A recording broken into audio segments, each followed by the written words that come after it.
We'll start with an example of the abduction and forced conversion of Coptic women in Egypt with this one young woman named Irene Shahada. She disappeared January 22nd, 2024, just a few weeks ago.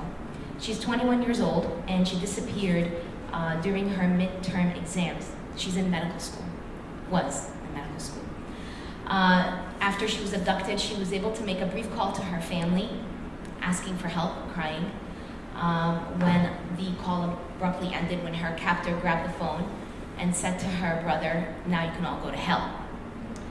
Her parents, in attempting to report the incident, were basically treated in a very hostile manner by the police.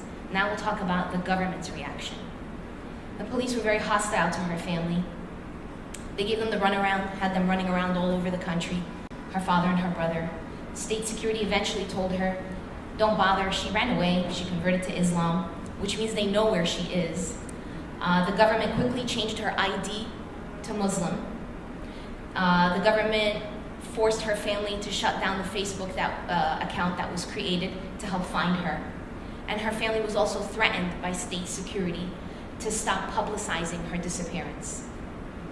Her brave father, because this rarely happens, in an interview indicated that 6 other Christian girls also disappeared the same month.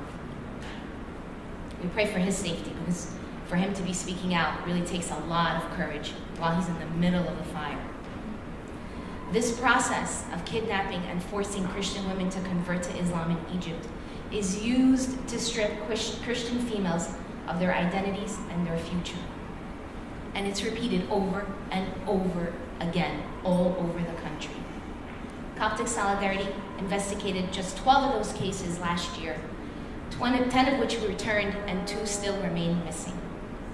I've personally spoken with numerous victims who were victims of attempted kidnappings. We hear in the media sometimes of some of those cases where families brave enough to actually put together a Facebook post and plead for their child, but there's so many that go unreported. And the attempted ones, they're not even on anyone's radar. Those are the ones that I get to meet because they made it out. And now they're here applying for asylum. Sometimes after these kidnappings take place, the victims will be seen in a video that's posted on YouTube. She'll be sometimes wearing a burqa or a veil, now claiming she willingly converted to Islam while in tears. I wouldn't be surprised if in the next few weeks we see a video of Irene saying the same.